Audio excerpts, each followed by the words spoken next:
रमज़ान का पहला हिस्सा चला गया और दूसरे हिस्से में हम सब लोग अपनी अपनी ज़कात कैलकुलेट करने वाले हैं। तो ऐसे में सुप्रीम कोर्ट की 2023 की प्रिजन रिफॉर्म्स कमेटी रिपोर्ट की बहुत याद आती है। सुप्रीम कोर्ट ने ये अमितावा रॉय, फॉर्मर जज ऑफ सुप्रीम कोर्ट के अंडर बनाई हुई एक कमेटी थी जो ये कहती है कि जेलों में कैपेसिटी से बहुत ज़्यादा कैदियों को भरा गया है। 130 से 148% हमारी जेल्स ओवर क्राउडेड है। उनकी उतनी क्षमता नहीं है जितने लोग उसमें भरे हुए, और इसमें से एक बड़ा तबका अंडर ट्रायल प्रिजनर्स का है, यानी वो बेगुनाह जिनका कोर्ट में केस भी नहीं लगाया गया, जिन्हें जेलों में बेगुनाह रखा, जो आप सुनते रहते हैं गाहे बगाहे कि 16 साल बाद, 20 साल बाद बाइज्जत बरी हुई। लेकिन इस रिपोर्ट का सबसे दिल दहला देने वाला हिस्सा जो है वो ये है कि एक साल में 817 अननेचुरल डेथ्स हुई हैं जेलों में।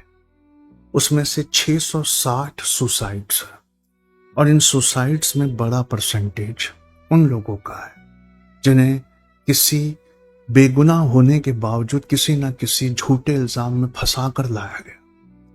जो झूठे इल्जाम में जेल गया वो तिल तिल मरता है अपनी आंख खुली रखते हुए।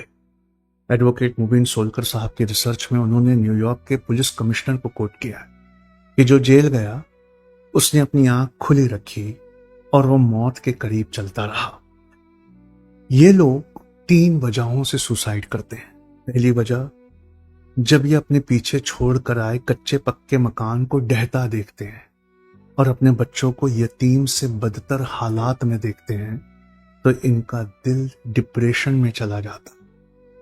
कई केसेस में वो बताते हैं कि इनके बीवियों की इज्जत तक बात आती है जो इन्हें और गहरा डिप्रेशन में ढकेल देता। दूसरा, जेलों के अंदर के हालात इस कदर खराब है, इस कदर गंदे हैं कि वहां रहना एक जानवर के लिए पॉसिबल नहीं है। जब इन्हें वहां रखा जाता है तो इनका डिप्रेशन और गहरा हो जाता। तीसरा, जब इनकी वजह से इनके पूरे मोहल्ले को सजा दी जाती है, या बुलडोजर चलाकर, या इनकी वजह से जब इनके परिवार और पड़ोसियों पर आंच आने लगती है, तो इस बात से ये और डिप्रेस हो जाते हैं। आपसे 2 ज़कात निकालने की बड़ी ही गुजारिश है। एक, कुरान पाक में अल्लाह के कलाम में ज़कात के इस्तेमाल में एक आखिरी लाइन है, गर्दनें छुड़ाने के लिए। तो आपसे दिल की गहराइयों से ये गुजारिश है कि पहले तो ये ज़कात निकालिए कि एक हिस्सा दीजिए बेगुनाहों को छुड़ाने के लिए। आप यकीन नहीं जानते जितना इस्लाम मैं जानता हूँ, ये हज करने और सारी रात नफिल पढ़ने और सारी जिंदगी रोज़ा रखने से भी बड़ा सवाब है बेगुनाहों की गर्दनें छुड़ाना। दूसरी ज़कात जिस पर अब मैं आ रहा हूँ ये थोड़ी और बड़ी है। देखिए, ये तो रिएक्टिव सॉल्यूशन हो गया ना कि कुछ लोग बेगुनाह जेल गए, अब आप अपनी कमाई में से हिस्सा देंगे। रिहाई मंच है, ग्लोबल केयर फाउंडेशन है, आपको खुद गूगल करना चाहिए, मैं इनके लिए कुछ नहीं कह रहा। आपको गूगल करके देखना चाहिए, जाकर मिलना चाहिए कौन अच्छा काम कर रहा है, उसकी माली इमदाद या मदद करनी चाहिए। दूसरी ज़कात थोड़ी और बड़ी है। जब तक आप नहीं निकालेंगे कुछ भी ठीक होने वाला नहीं है। आपका जो बड़ी बिटिया है ना, या बड़ा बेटा है जो ग्रेजुएशन या पोस्ट ग्रेजुएशन में ना, ये ज़कात उसको देनी होगी।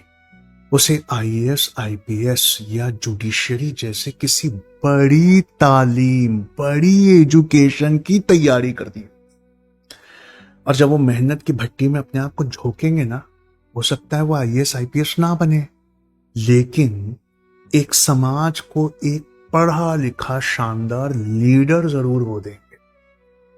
दूसरा, आपका जो छोटा बच्चा है ना, आपको उसकी पढ़ाई में उतना इंटरेस्ट लेना चाहिए, उसके दिल और दिमाग दोनों को इस कदर सुशिक्षित बनाना चाहिए जिस कदर आप अपने रब से प्यार करते हैं। ये दोनों ज़कात दिए बिना मुझे नहीं लगता कि इस रमज़ान हमारी इबादतें अल्लाह बहुत कबूल करेगा।